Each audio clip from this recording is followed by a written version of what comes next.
what my girls do basically is what they would be doing if they were in school. There's loads of different homeschooling options. You don't have to do that. You don't need to. I like to, because I like to know that my girls are doing what everyone else their age is doing. So there we are, straight from the horse's mouth. The girls are doing schoolwork on the same level at the same rate as other kids their age. So, welcome everybody. Today we're going to be talking about the Inghams' forthcoming school adventures, and this is something quite serious in actual fact, and something Sarah may not want to know, or maybe digging her head deeper and deeper into that sandpit. Sandpit being appropriate for the preschool education that she's giving at the moment, but we're going to take a delve through, a deep dive if you like, into the world of the Inghams International School of Excellence. Because I find that at this age, they're like sponges. They pick things up so quickly. Even Mila, like, it's insane. Like, you'll say something or teach them to do something one day, and then the next day, they're like, they've got it down. Clever little things they are. Getting the top grade at AS, I was absolutely smashed it. I even won an award that year for how good I'd become at doing A-level maths. It was really weird. So for the longest time, Sarah has been teaching Jace every now and again how to do his numbers and his counting and his letters and his shapes and his colours and things like that, right? So this is what Sarah is good at, isn't it, Sarah? This is what you're good at.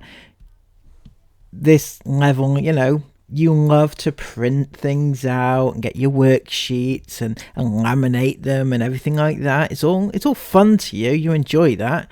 However, soon this is all going to end, isn't it? Because Jace is 4, and this September, what's he supposed to be doing, Sarah? Do you know? Have you any clue? That's right, Sarah. Jace in September should be starting school, proper school, main school, not high school, you know, the biggest school, big school, right?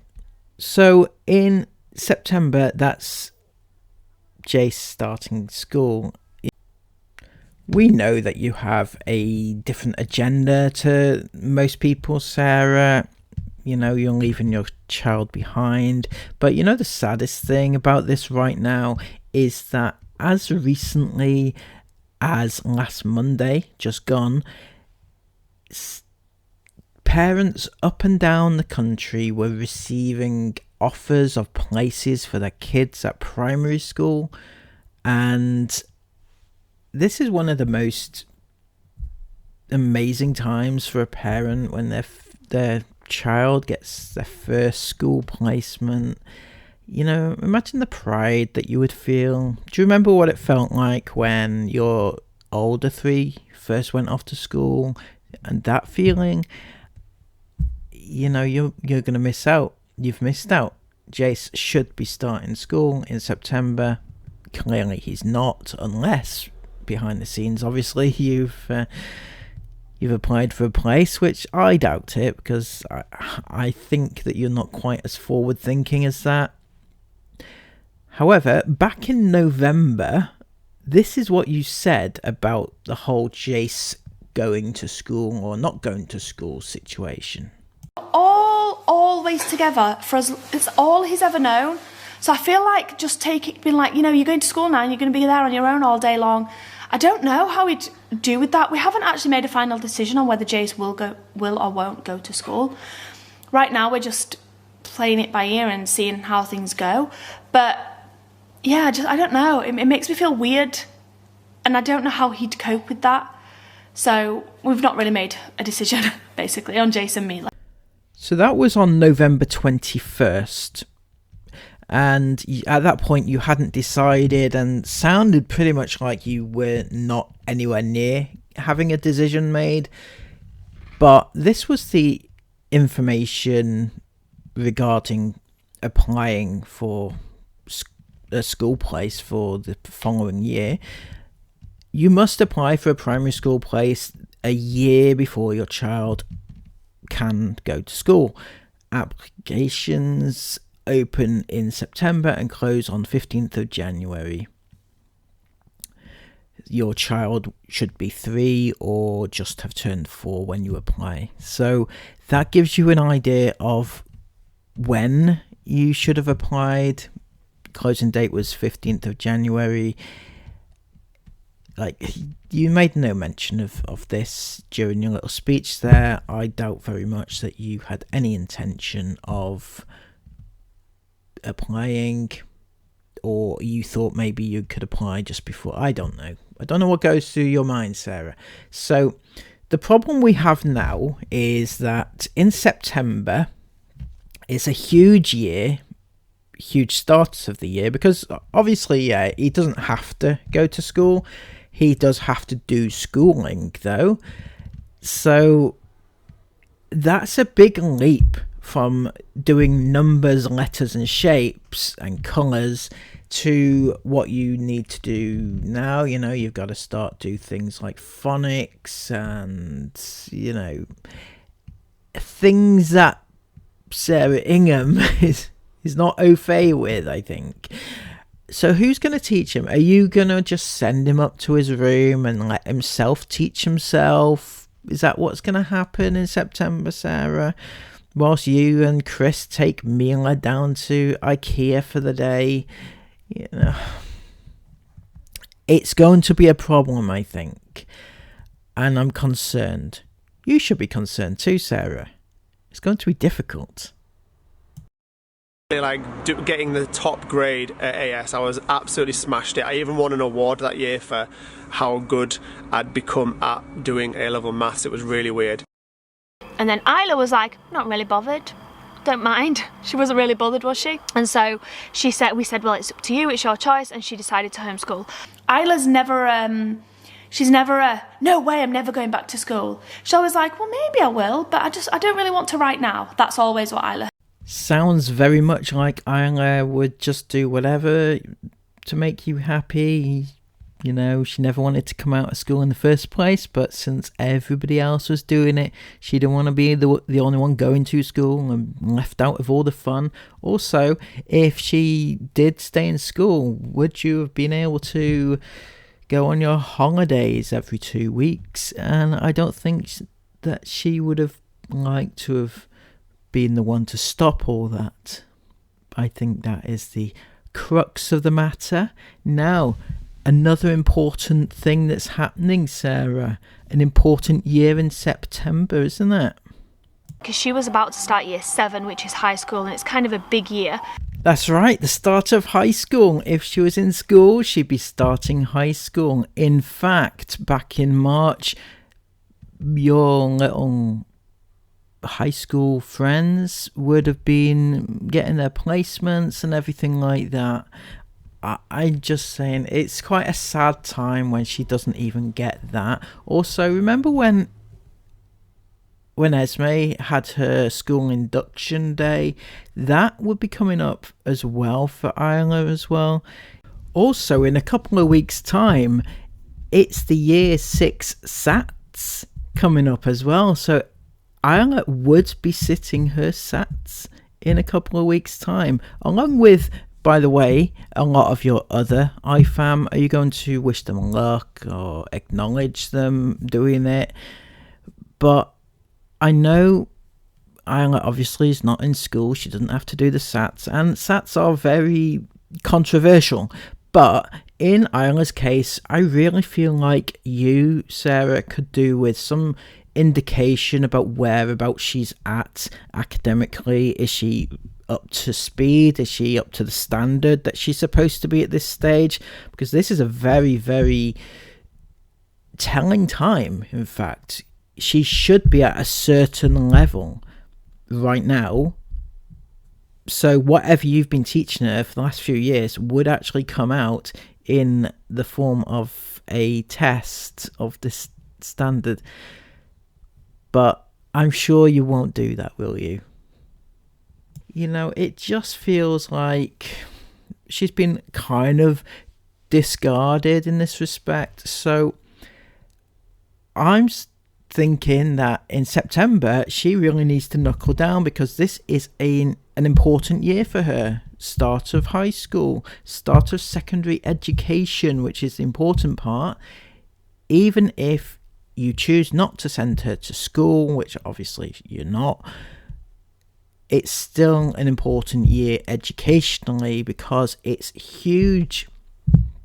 It's a huge step up from doing primary education to actual schoolwork. The next 3 years for her are working towards GCSEs. You see what I'm saying? She can't just be I don't know what it is that they do, but whatever it is they're doing right now, you can't be doing that now, starting from September. Like getting the top grade at AS, I was absolutely smashed it. I even won an award that year for how good I'd become at doing A-level maths. It was really weird. But I just know that she would not do as well in school, because she did struggle a little bit when she was at school. And not only did she struggle with like the academic side, but she struggled with her confidence. There was like a knock-on effect from her struggling academically with like her confidence, and then having to feel like she needs to keep up with peers. And I don't know, I just feel like she would do so much better at home. And I know that every time, if I've brought up, do you ever fancy going back to school? She has literally had a meltdown. Like, she is not going to want to go back to school. So Esme, yes, Esme, she may not be, in Sarah's words, the brightest academically, and she may even suffer a little bit from dyslexia. That was Sarah's claim as well. Whether or not she got that checked out is just mind-blowing to me. If she actually thought that her daughter had dyslexia and she was homeschooling a dyslexic child and chose not to get her tested to see if she could get her the correct resources to teach a dyslexic child, just mind-blown, absolutely. So this September is a hugely important year coming up for Esme as well, because she's going into year 10, and year 10 is the start of people's kids GCSE. They start learning, or they start studying for their GCSEs, towards their GCSEs. The next 2 years are very, very important, and whether or not Esme is or is not academically brilliant or loves academics, she does actually have to study some form of academia. So she does need to figure out what she wants to do. If she was in school this past months, or just around about now, she would have been choosing her options, so she would know what she's going to be studying this coming year. Does Esme have any idea what she wants to do the next couple of years for her? Remember when Isabel was the same age? This is unbelievable. When Isabel was the same age, you were spouting that she was going to take a couple of GCSEs early. So is Esme going to do that? Or is there any plan going forward? Because, as I said, this is a very important year coming up, and you can't just be gallivanting around the country or the world or Europe or anywhere whilst she is really knuckling down to study for her GCSEs. Like getting the top grade at AS, I was absolutely smashed it. I even won an award that year for how good I'd become at doing A-level maths. It was really weird. And Isabel, that's right, finally we get round to Isabel. And the ironic thing now is that Isabel doesn't have to do any education. She's finished. She is officially finished. Well, in a couple of weeks' time, she can just leave completely. But she's essentially finished. What she's been doing for the past year hasn't entirely been legal, but somehow they've got away with it. But come September, and the rules are that every child has to be in some form of education or apprenticeship or part-time work, etc., until the age of 18, until their 18th birthday. Now, Isabel's 18th birthday, funnily enough, falls before the next academic year. So by the time the academic year starts, she doesn't need to go to school. And there you go. She's officially fallen off the radar of everything. She says she's going to go to college, but I ask you this question, Sarah, who's going to pay for it? Because it's no longer free once she reaches 18. A lot of things are not free once she reaches 18, by the way. So she's not, if she didn't go to school when she had to go to school, she's not going to go to school when she's not forced to. She's, when it's not a legal requirement. I can't see her actually doing so because she doesn't need to.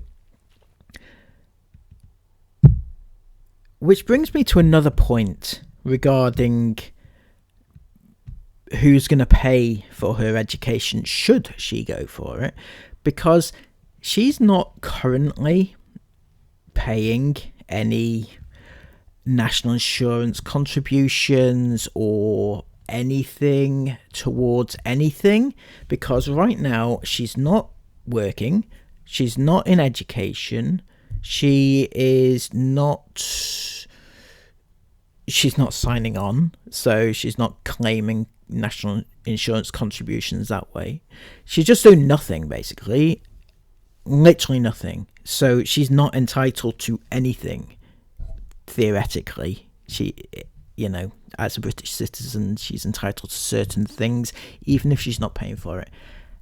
So what is Miss Isabel Ingham's intentions for the forthcoming next few years, in fact, Sarah? Any clue? Is she going to contribute to society as a valued member of society, or just going to continue bumming around? Anyway, them's my thoughts, and it's a big year. This is the thing. It's a huge September. It's not just one or two. It's really big. You've got one child starting big school, one child starting high school, one child starting GCSEs, and one child starting college, should she choose it. And you've just bought a massive RV for £93,000. Why? For what reason? I mean, there's literally nothing you can do with that now, since you've got all these kids in huge stages of their development. And yeah, just a thought, Sarah. The other thought is, I really, really, really hope you're not pregnant, because it's going to be a hell of a time trying to teach all these various staged kids whilst bringing a new one into the world. So just my thoughts. If you've enjoyed this video, if you want more of these, please let me know by way of a huge thumbs up, and comment everything you want to comment down below. Subscribe, obviously, as well. Until next time, have a lovely day, take good care, and I'll see you again soon. Bye bye.